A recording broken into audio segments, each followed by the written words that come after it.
Hello, everyone. This is Ron, and I'm back with you with another episode of Empire Coins and Collectibles. And of course, as you know, Miss Empire kind of hovers around. She's always putting comments, sneaking things in, but that's as it should be. As I've said in the past, there's a lot of laughter in our house.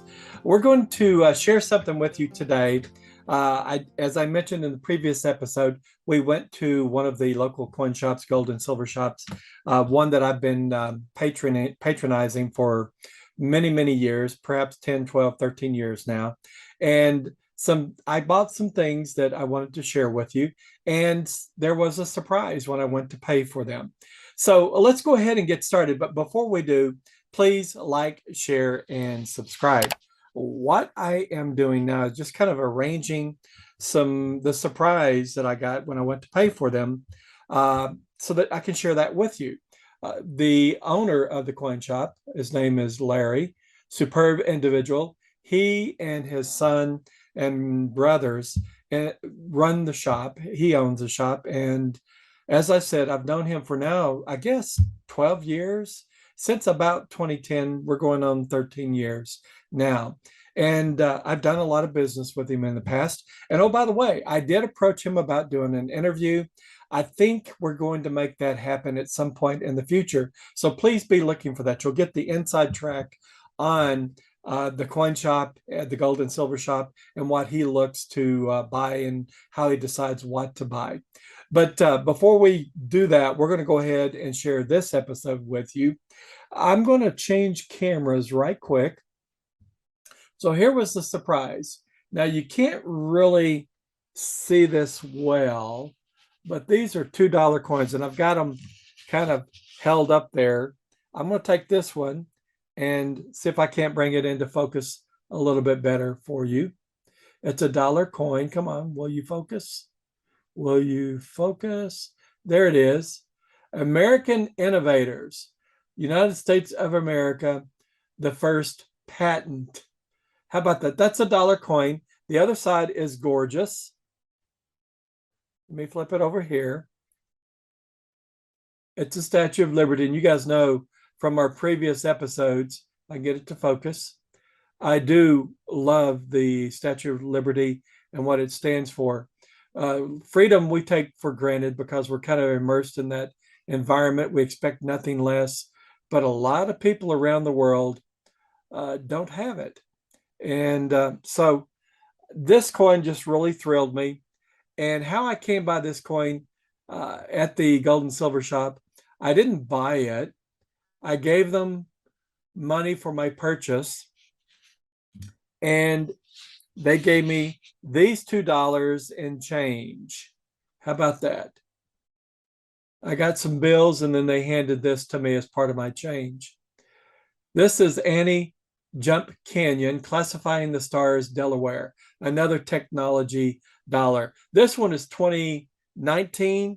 The other one was 2018, and they both have the Statue of Liberty on them. Isn't it gorgeous? Look at that field in the background. Now, these coins were in just a bit of circulation, but they're pretty much uncirculated.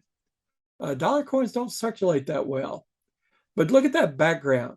Absolutely gorgeous. And that little privy is a technology trivy below In God We Trust. Wonderful. So this was a freebie that I had not intended to come by. And as a matter of fact, I have a coin album that I put all the dollar coins that I get in, kind of building up the collection. But how would you like to get $6 for $2? Or on the low side, how would you like to get $4 for $2? Yes, that's essentially what happened here. These two coins are worth $4 to $6 on eBay. They've got sold comps $4 to $6. Pretty amazing, isn't it? And oh, by the way, these are 2D mint coins. They're not PND, but 2D mint coins. Yeah, I mean, they've sold plus shipping in excess of $4 to $6 a piece. Kind of amazing. So yes, I like getting $4 to $6 for $2. And again, it was very much unexpected. So thank you, Larry. You're always doing something a little extra for your customers, and I do appreciate that. Okay, we're going to move these out of the way. And I'm going to put some other coins up here that I bought. And I'm just going to put them up here for you to take a look at. And we'll talk about them. Now, two of them I bought when I was out with my brother on Saturday. And this third one you can't get in. This third one has been around for about 4 months, and I wanted to share it with you. I have a larger collection of this one here. This one you can't see, but let me pull it up there. We'll start with it. It is a a Civil War token. Notice it says Union Forever, 1863. I have a pretty good collection of Civil War tokens, probably around 60 or so of them. And guys and gals, those of you that collect with an eye to investment and coins and tokens going up, this is a piece of U.S. history, and these Civil War tokens have been going up and up and up. Now I'm going to flip this thing over. Notice the orientation of the staples. If I can get that coin camera light out of it, I need to tape that up so it doesn't get in the view. Whoops, camera just fell over. Now that's something. I've got it sitting on the tray, and maybe I bumped the tray. That's better. I'm going to flip it over. Notice the orientation of the staples. Now the staples are still the same, only they're inverted. But look at the orientation of the reverse. It is certainly rotated. So not only is this a Civil War token with the motto Union Forever, right? It is a rotated dies token, 1863. How about that? But you can look at this. They have all sorts of mottos on them. Let me go ahead, and I'm going to change and put it under the coin microscope so we can see it a little more clearly. Don't you love that? Look at that. Absolutely gorgeous. Piece of U.S. history. It's a very, very sad time in that history. The nation was at war with itself, the North and the South. But Union Forever. What happened during the Civil War is that a lot of the metals went to the war effort, and it was difficult to find change to transact from a commerce standpoint. And a lot of the stores and businesses put out their own currency, if you will. They put out store tokens and store cards. And basically, people began to use these as currency to pay their bills with when they patronized those stores. And they just became a very collectible item. And people build magnificent collections with them. And they mix and match the averse and the reverse. So there's all sorts of variations on this. When you go through, and I've got a major book on Civil War tokens, I'll flash it up here in just a moment. But you would have to go to that Civil War token book and find the averse, and then flip through several pages to find the reverse. And then you could put those together as this was the type of token it is. And some tokens are much, much, much, much rarer, and therefore very, very expensive compared to other tokens. But I think on the average, if you find a Civil War token, and on the rare occasion, people do find them in coin rolls, but very, very rarely do they do that. But there have been examples. These things are worth, even in circulated condition, $25 to $30. And then in really good condition, you could pay several $100s for these Civil War tokens. I'm going to flip it over now so we can read the motto and the writing on here. 1863, first in war, first in peace. But it's just a magnificent piece of history. Hang on just a second. I'm going to get the book. What I'm going to do is I'm going to flash back to the main camera, and I'll hold this up so you can see it. I always suggest that you get a very good reference library. Now, there is another book. This is the United States tokens, and it gives value and rarity. But there is another book that's dedicated only to Civil War tokens, and I wasn't able to lay my hands on it, but you can see this one right here. Uh, a lot of these will give you a sense of the value of these tokens. We're not talking about just a few dollars. We're talking about very expensive, very rare tokens that people collect, and also something called hard time tokens. Those were tokens that were put out in the 20s and 30s and 40s, and they were in protest of the banking industry. They were in protest of slavery. And we're going to show you a couple other finds that I found. One of them pretty good, one of them not so good. Now we have a 1925 Lincoln cent, and I was thinking, hey, fantastic. I've got something worth money here. And of course, the $6.50 that I paid for it seemed like a good idea at the time. But as in my previous episode, you need to take your loupe with you. This even shows a bit of luster.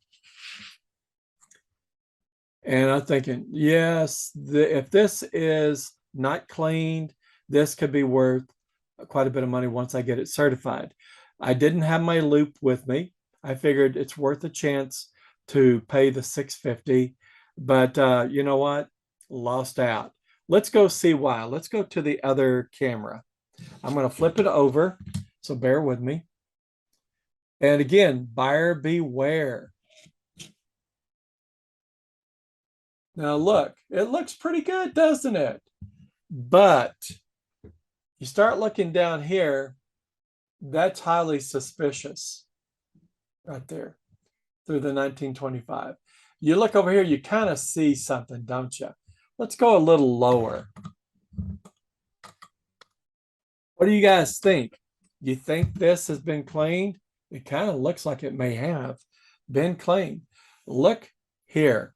And you know what gives it away to me is this is all in the same direction. Notice that. Right through there. And up here, you can see kind of in the same direction. Somebody's wiping or trying to clean, those scratches will end up being in the same direction. Look over here.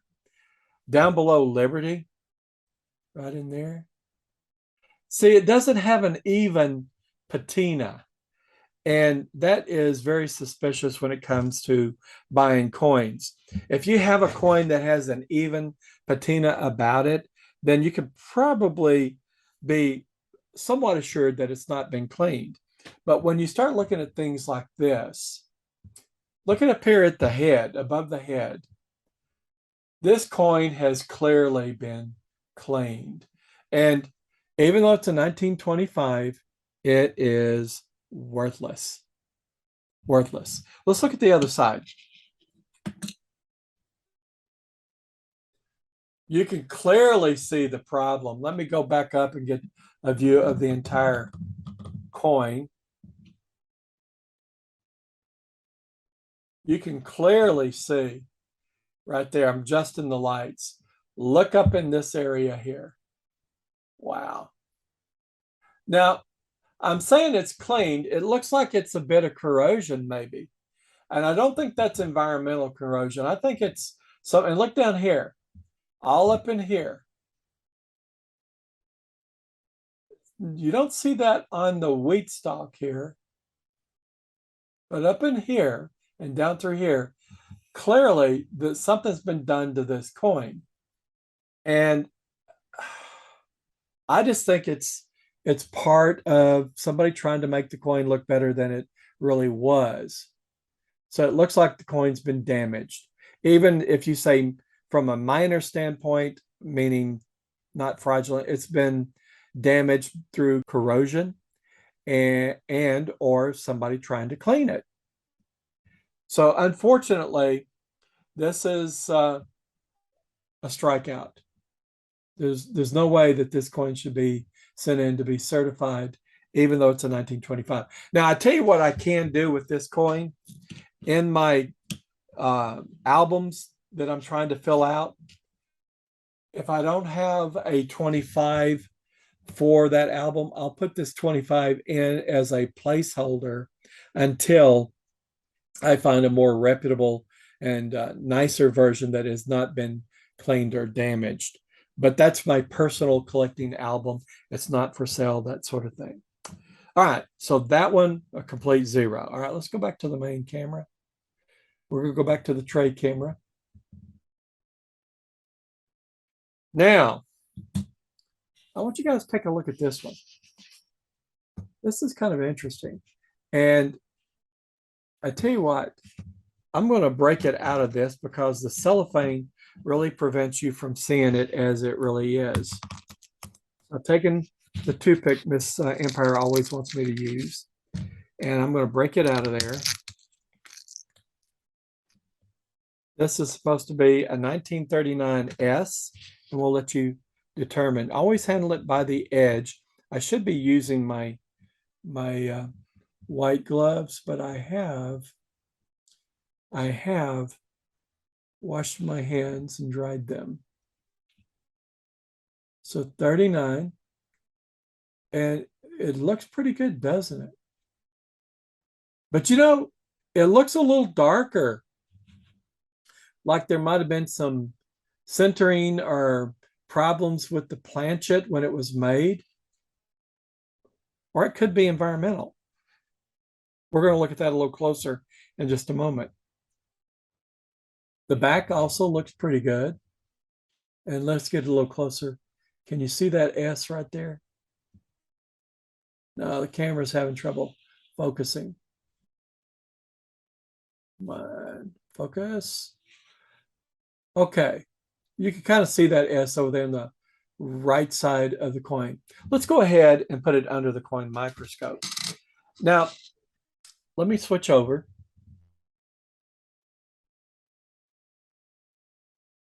Look at that coin. Wow. A little bit of a problem there by the 39. I'm not sure if that was a scuff mark. But look at the dark, how dark that coin is. That nickel is more, it's almost a shotgun gray type color. There's something that's prevalent in the 57, 58, and mostly in the 59 Jefferson nickels into the early 60s. It's called Black Beauty. And a Black Beauty nickel is one that the planchet has been not properly treated when the planchet was being made, or the metal was being made. And the copper infused some with the nickel, kind of mixing together rather than being totally properly prepared. So what happens is the planchet is not properly prepared and something goes on with the metal content. Maybe it was overheated and it just kind of changed. And so when you use it for making coins like the Jefferson nickel, the color is just not like it should be. That's called a Black Beauty because it's darker than it should be.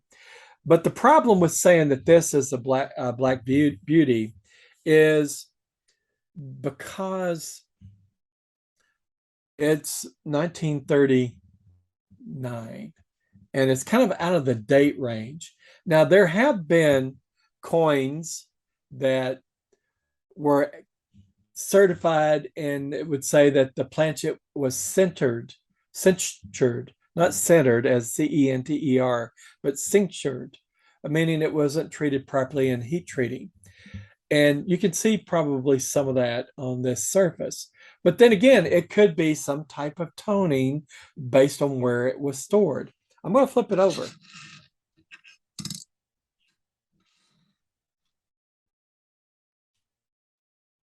Now this one does have some damage here. A little bit up in this area above the Jefferson Memorial. But it looks pretty clean, doesn't it? When I say pretty clean, there's not a whole lot of dings or anything. And that's what attracted me to this coin. There's the S mint mark.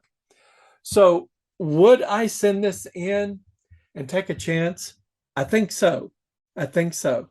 I would probably send this in on one of the future ANACS um, submissions, and then if it comes back as a cinctured type planchet, even though it may have just a little bit of scuffing on it, okay, I'll take a lower rating.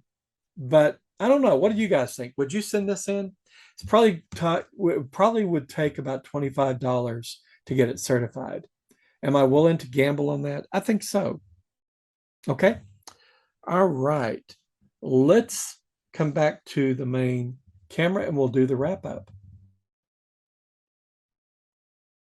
So I thought those were a couple of interesting finds. One, a lesson definitely for me, the 1925 cent.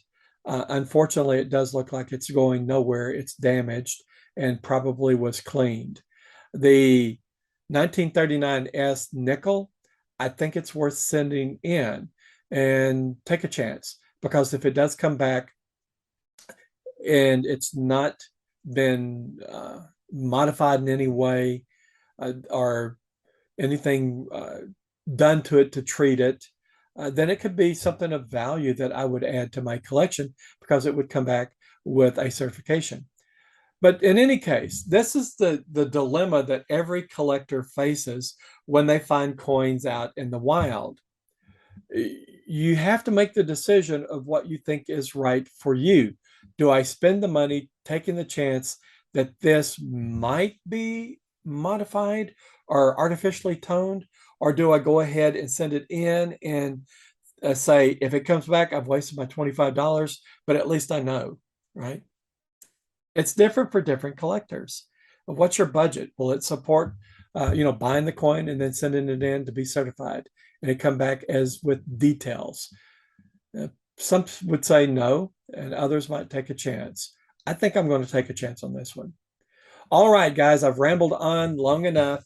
When I do send this coin in and it does come back, I will tell you the rest of that story. So with that, my friends, be careful out there. And please remember, if you're not out there looking, you're not finding. All the best.